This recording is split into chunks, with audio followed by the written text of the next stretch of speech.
Warren, how would you define true success?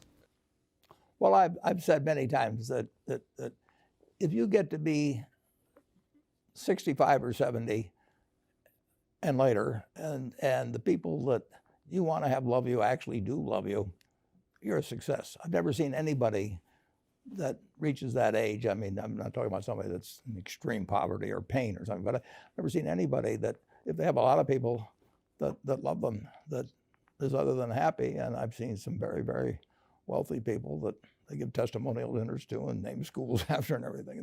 Nobody loves them, you know. Their own kids would say, he's in the attic, you know. Nobody ever came. What are, say, 3 pieces of advice you would give to people who are looking to succeed in business? Well, by far the best investment you can make is in yourself. I mean, for example, communication skills. I tell the students that come that they're going to graduate schools and business, and they're learning all these complicated formulas and all that.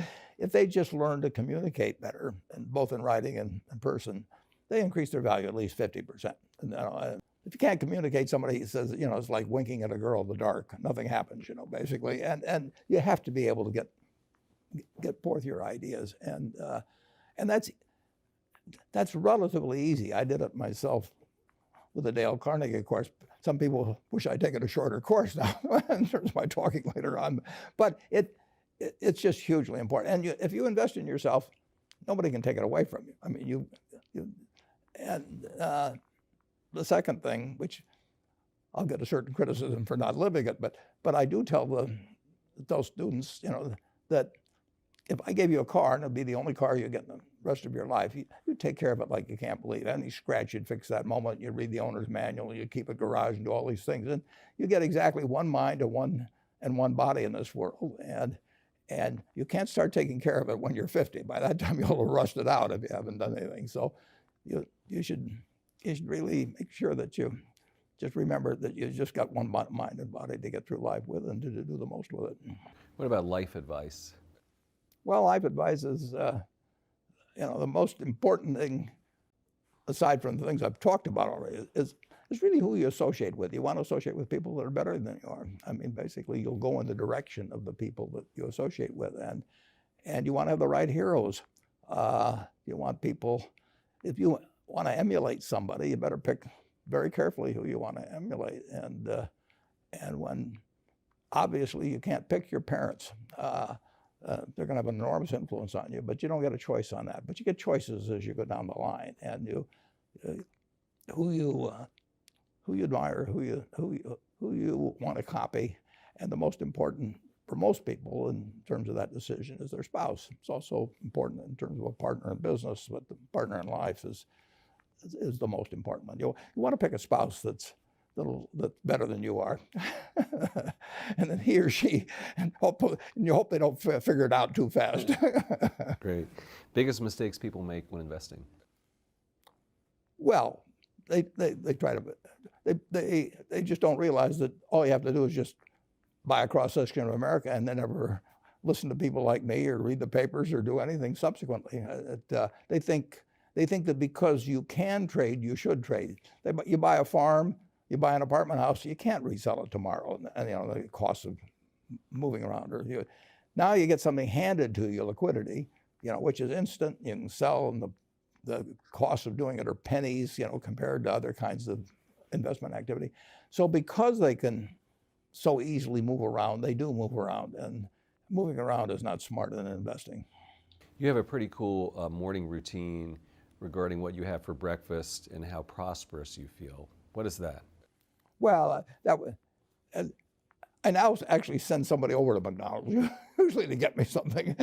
Since the publicity I got from earlier describing my habits at McDonald's, I now have somebody go in the office, but that was more for entertainment value. I actually eat exactly what I like to eat. If I liked it on my 6th birthday, at my 6th birthday party when we had hot dogs and hamburgers and Coke and ice cream with chocolate, I still like it. And I don't care about anything subsequently. I discovered it all by the time I was 6. If somebody offered me a deal when I was 20 and said, you're going to live 1 year longer You know, instead of living to 88, you'll live to 89 or whatever it may be. If you eat nothing but broccoli and Brussels sprouts and onions and all these things. You know, I just said, I'll, you know, take the last year off. It probably won't be that good anyway. You know, I mean, so I eat what I like to eat. I'm not venturesome in that area. I like how you lumped in onions with broccoli and Brussels sprouts. Never heard that before. I just don't happen to like onions, but no, I don't put them in the same category. Okay. Is business school worth it? Depends on the person, much more than it depends on the school. I mean, I wouldn't worry. Some people are going to get a lot out of advanced education, and some people are going to get very little. And I don't even think it's important that every person go to college at all. I mean, we have all kinds of jobs at 70 or so thousand a year, 80,000 a year, that college training is not of use. And I actually was not keen on going to college myself. Yeah, my dad kind of jollied me into it. He could get me to do anything. But if they'd had an SAT test in those days, he would have taken the test for me. but because I knew I could have a good time, and I liked investing, and I didn't really feel I could read the books. You know, it's a big commitment to take 4 years, and the cost involved, and maybe the loans involved, and everything. And I think, depending on what your interests are in life, I don't think it's for everybody. I think it's for a lot of people, but there ought to be a reason you're going, and I didn't really see much reason. All right, last question. So lightning rounds. There's a few. Do you ever drink water? Only under duress. What is your favorite all-time song, Warren? It's undoubtedly, it's My Way. What about movie? Favorite movie?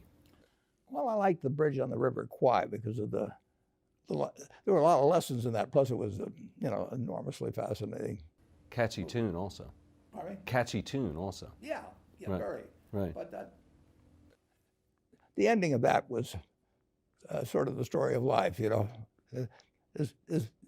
he created the railroad, and did he really want the enemy to come in across it? You know. Got it. Favorite book? Well, the favorite book from an the book that had the most impact on my life was The Intelligent Investor by Ben Graham. I knew you were going to say that. Favorite TV show? It's probably going to be it would be Nebraska in some huge bowl game and winning. And finally, what do you carry in your wallet, and how much money do you tend to carry around? Well, I probably carry maybe $400. I actually my wife likes to use cash, so I just take home a chunk of cash every now and then she doles it out. She looks at my billfold and sees whether all the hundreds are gone. Sticks a few in there. But, it's pretty simple. And credit cards? I've got an American Express card, which I got in 1964, but I pay cash 98% of the time. If I'm in a restaurant, I always pay cash. It's just easier.